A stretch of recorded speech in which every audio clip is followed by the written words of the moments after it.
for viewing this video. What we have here are some leadership team members from Hicksford King along with the staff. One of the reasons we are making the video is the video we reviewed from George Gervin was significant, and we really appreciate that you took your time to videotape it for us.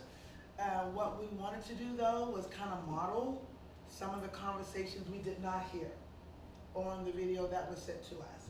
And so instead of sending an email or trying to tell you what it should look like, we thought we would demonstrate and model using some of the evidence that you guys have.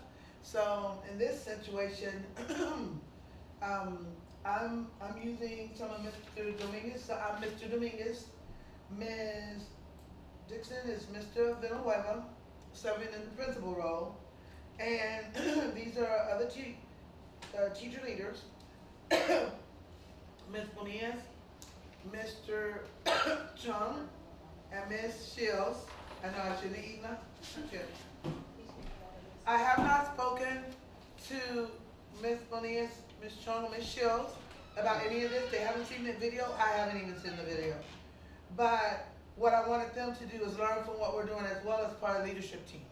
So I've asked them to keep it real and be themselves, and like any leadership team meeting, ask questions, get clarification, throw in things as well. So I just kind of wanted to set the stage. This is meant to help us move forward in what we're trying to get. We appreciate George Gervin meeting with us for about an hour or so. We appreciate the time you met in your leadership team meeting, but quite frankly, you spent about 15 minutes on this topic, and we thought it was more important. And what's more important, we think, we didn't kind of hear some of the same things we heard together in our time together. So we thought we would model it and see if you could use our video with yours to see how to get to the point of how we get better evidence notes. The end goal is better evidence notes that can help teachers be more effective. We applaud George Gervin for the great scores we've been hearing about, all 100%. And that is great. Congratulations on that. The teacher observation and the value added are two sides of the big picture. This is a teacher observation piece that we would like to get as well with fidelity to 100%. So with that, I want to turn it over to Ms. who is serving in the role of the principal, so she's Mr. Lee. All right, so let's review roles. Cell phones on silent. Please have your cell phones on silent. Perhaps we should agree to disagree if we get to a point on our evidence notes where we don't agree. Take care of your needs and be honest. Let's be honest. So that's our thing. So let's do 1, 2, 3. Higgs, Carter, King ensures each student's success, whatever it takes for each one. So we've all signed in. Our school goal. Ms. Bonillas, can you read the school goal that is on the leadership team meeting agenda?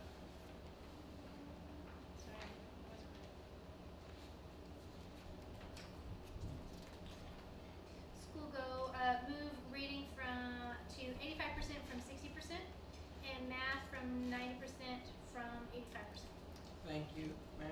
So our first agenda item, Ms. Bowden. We will revisit the art of evidence notes. This item will feature how to consistently write evidence notes with complete evaluations. So our goal is for all of us to be aligned with evidence notes.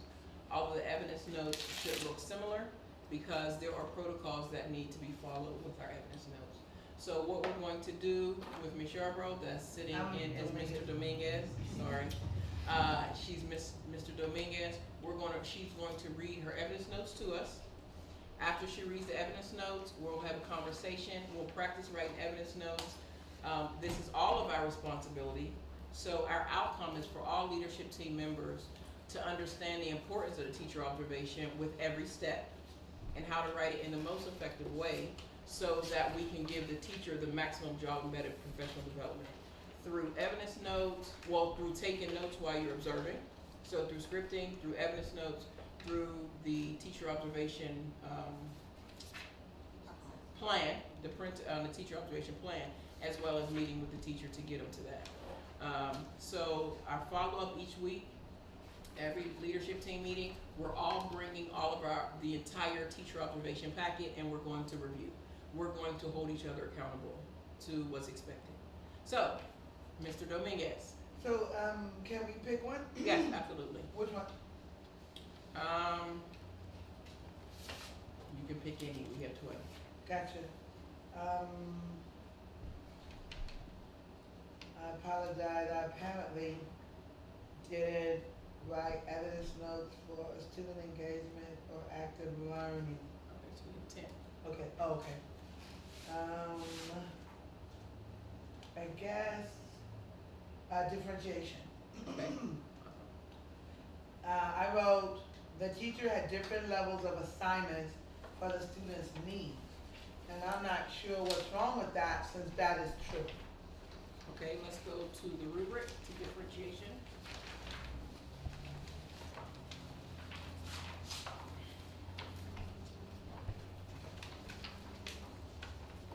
And the score that the teacher received for differentiation was a 4. That's the score that you gave the teacher, a level 4. So if we read through career, Ms. Shields, can you read career, the indicators?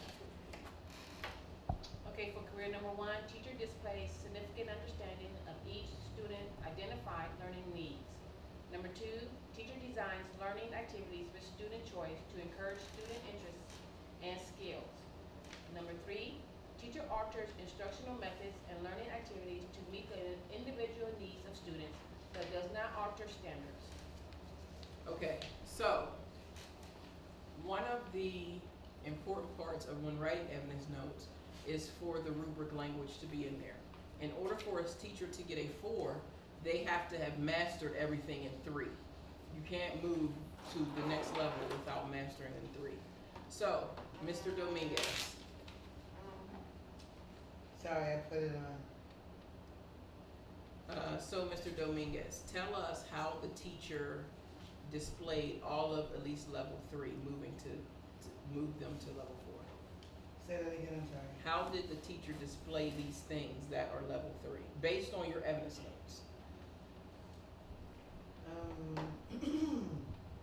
So having different levels of assignments isn't enough for differentiation, because that is what the teacher had.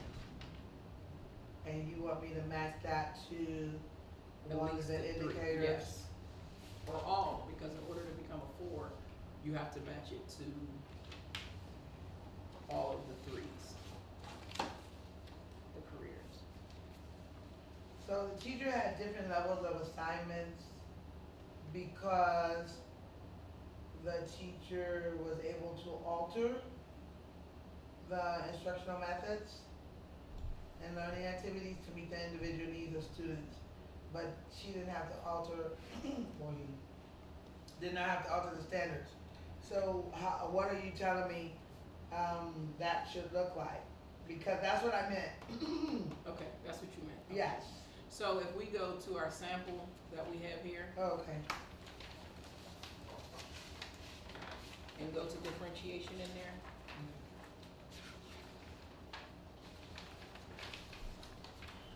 Yes.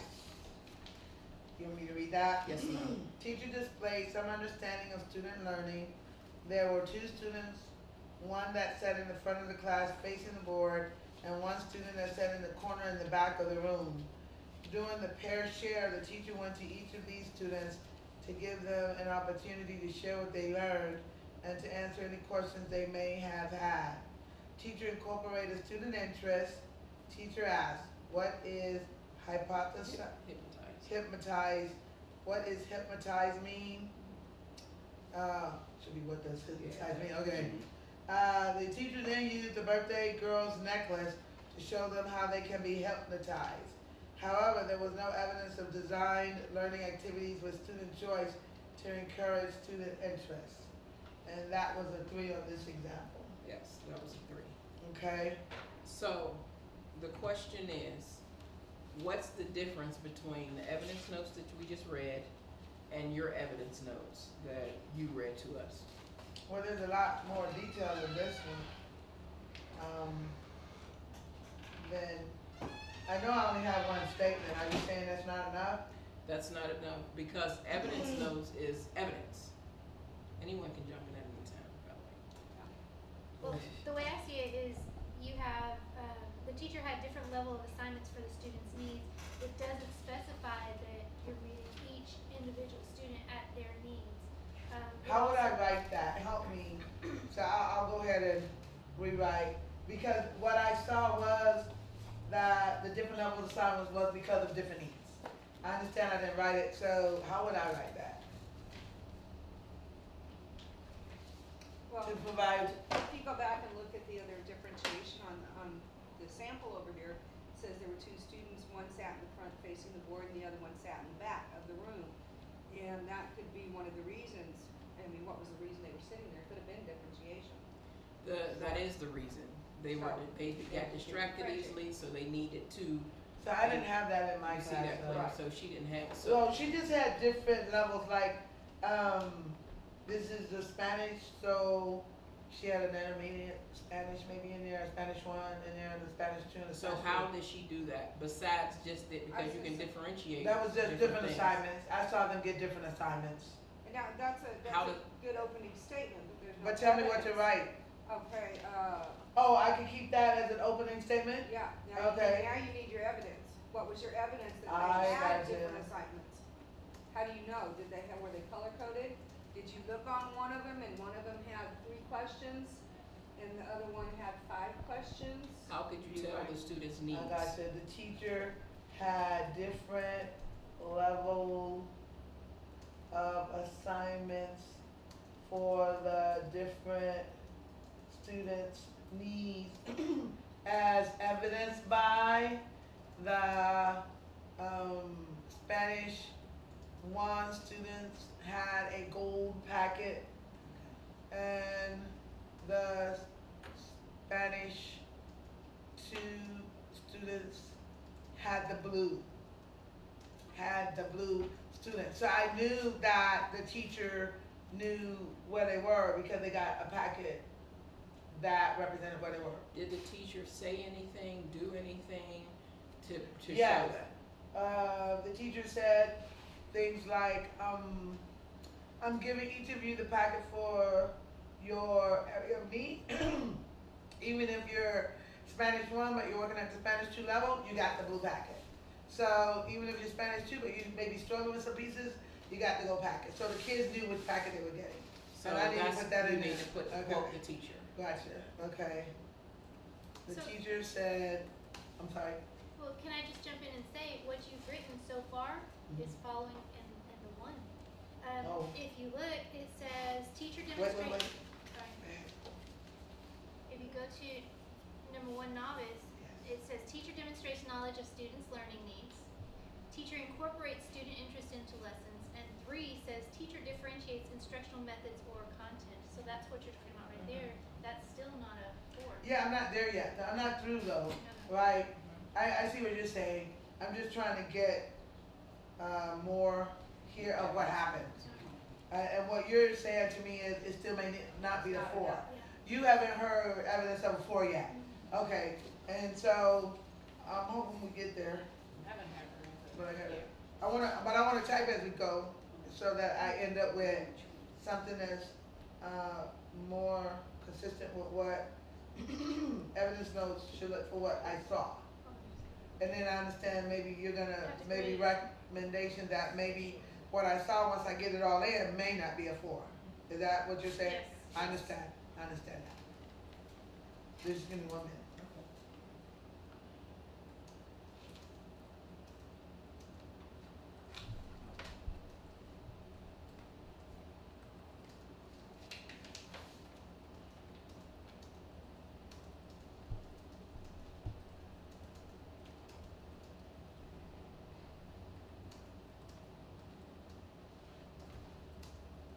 Okay. You read you have? Yes, the teacher had different levels of assignments for the different students' needs as evidenced by the Spanish 1 students had the gold packet and the Spanish 2 students had the blue packet, sorry about that. The teacher said, if you are working above level 1 in Spanish 1, I gave you the blue packet, and if you are working at level 2 status, I gave you the gold packet. Did the teacher stand in proximity of anybody? Like, was she closer to the lower level students? Was she? No, she was in the middle. She was in the. Yeah, she kind of balanced out the classroom. Okay. I think it was like 12 kids, one of them. Okay. Do students Where- have a choice? I'm sorry. Thank you. Do students have a choice in what they do? In this assignment, no, Okay. not in this assignment. And I think too, what Ms. Bonias was talking about is definitely is showing that you have knowledge of their learning needs, you know what level they're at, but was there any proof of complete understanding? Like, it sounds like some kids were on this level, some kids were on this level, but was there anything that shows that it was customized for any particular student in that class? And how do you know that students were interested? Or how are they interested in what you were doing? Student choice to encourage. Teacher designs learning activity with student choice to encourage student interest and skills. So you just gave them a packet, she just gave them a packet and said, this is what we're doing? And she had a she had a PowerPoint and a lot of illustrations. But I can see what you're saying. I don't have any reference to what students were doing in any of my evidence notes. I don't So- have any evidence of that. Is that something that has to happen whenever we're writing these evidence notes? We need to make sure that, okay, I need to address each one of these to make sure if I'm gonna. So it's not a checklist. It is not a checklist. So it needs to be based on mastery. Like, And any person should be able to read your evidence notes and see what happened in the classroom. To, like you said, I don't see, if we go back to 1, I see this as a 1. The evidence should match the score. So when you just oh, asked like the you said, question, it yeah. looks like maybe it wasn't a 4. Because, and quite frankly, I don't have my notes with me.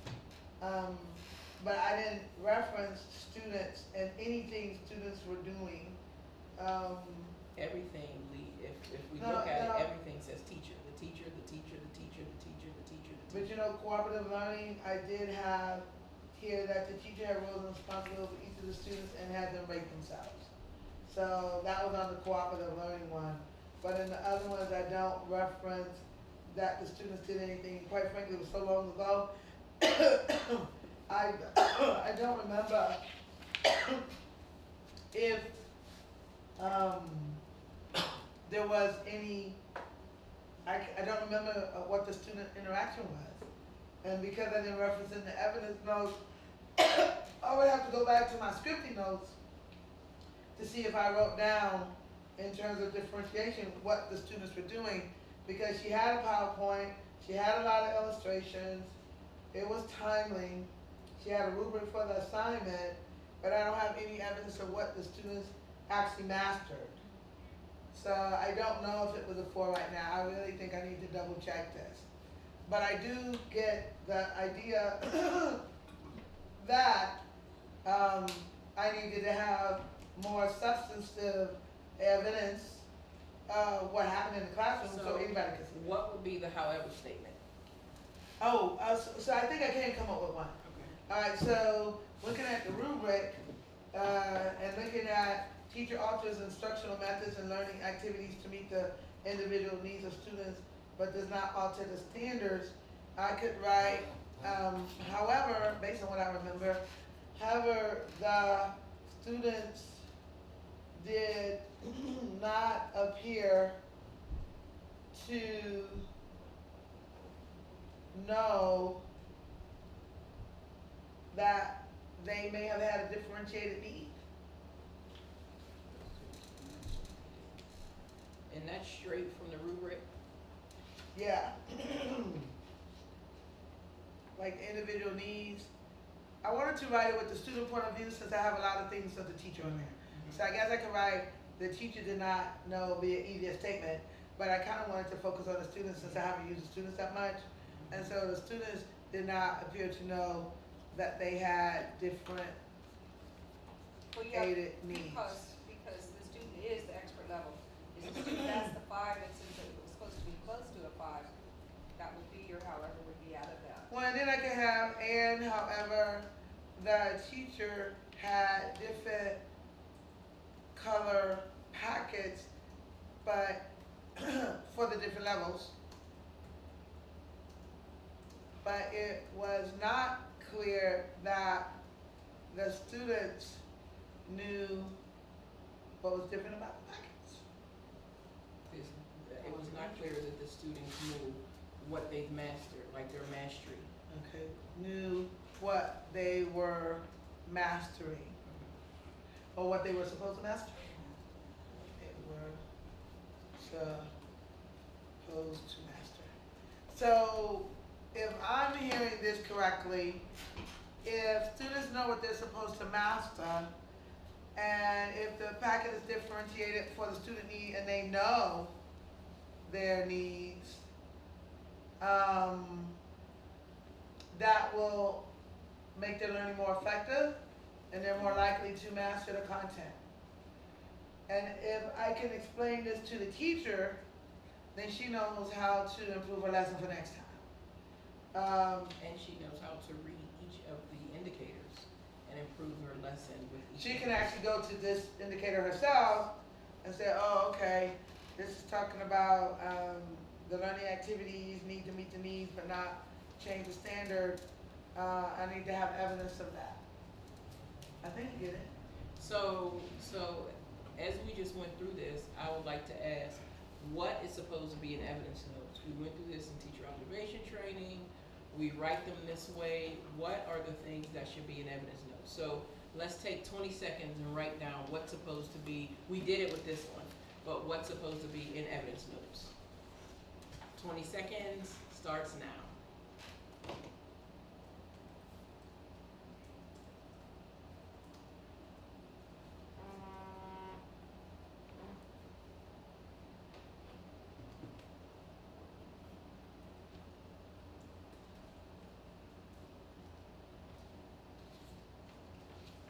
Five seconds.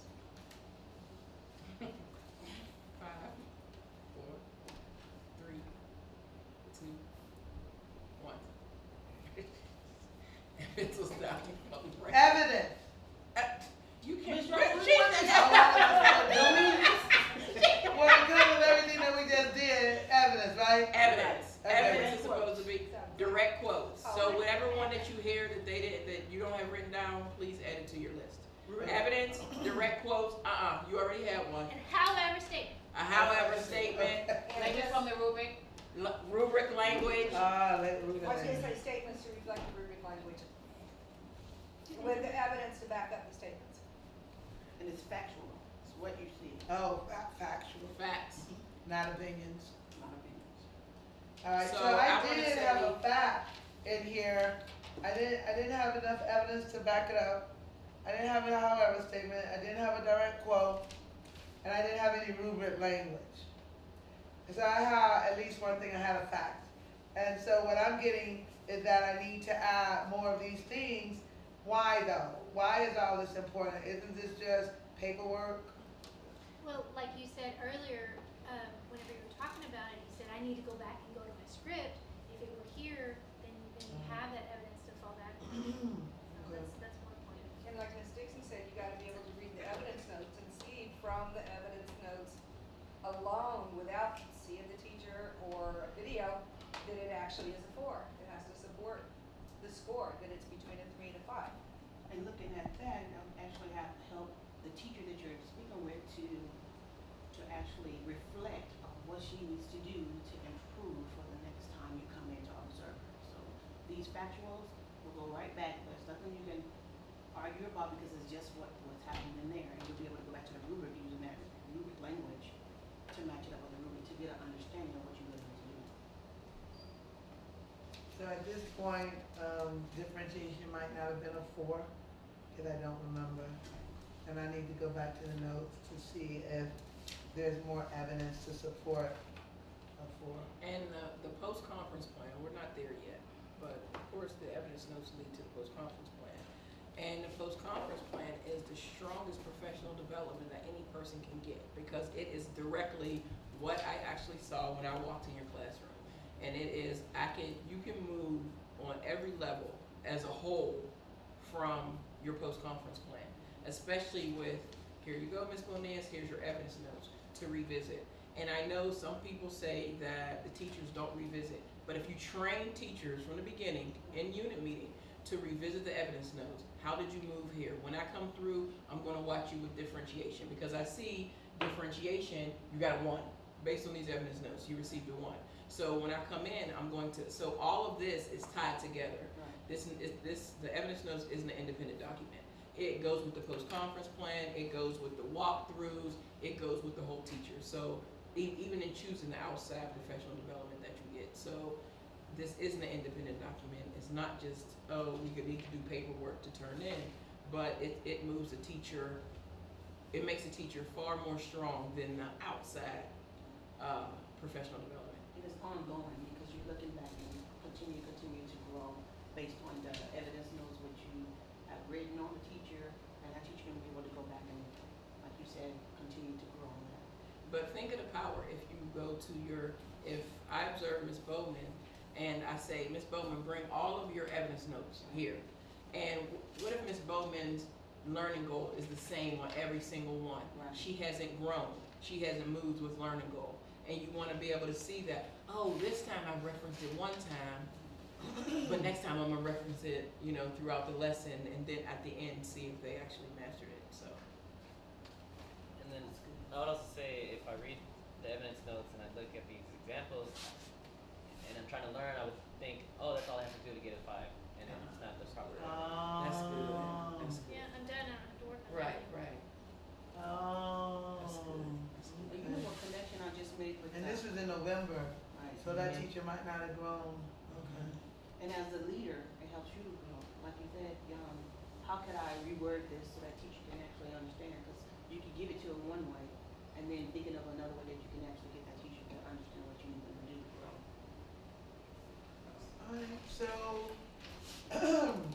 did we, for the camera's sake and to close out the video, we would like some feedback from George Gervin. Did they kind of get a sense of what we were expecting to see on their video? A more in-depth discussion of some of their evidence notes. We spoke a lot about Harvard statements, but we didn't actually have this in our meeting with them.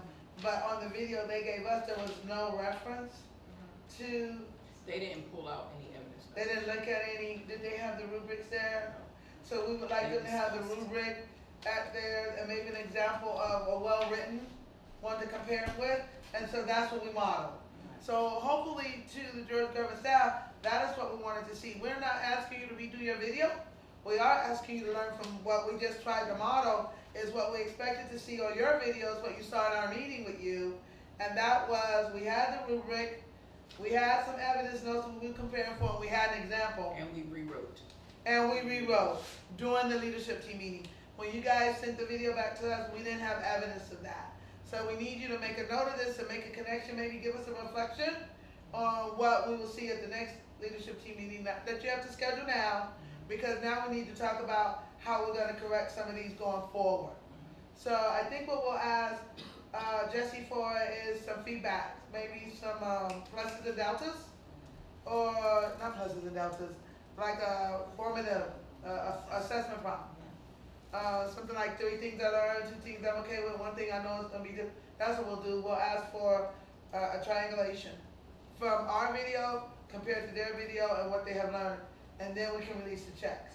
Okay? Okay. So then we'll have evidence. The video did not give us enough evidence to support that what we did in our meeting transferred to their leadership team meeting. Right. So now that we've modeled for them, we can ask them, okay, triangulate for us what you've learned, the differences from the 2 meetings, and then bring that in so we can release the leadership check.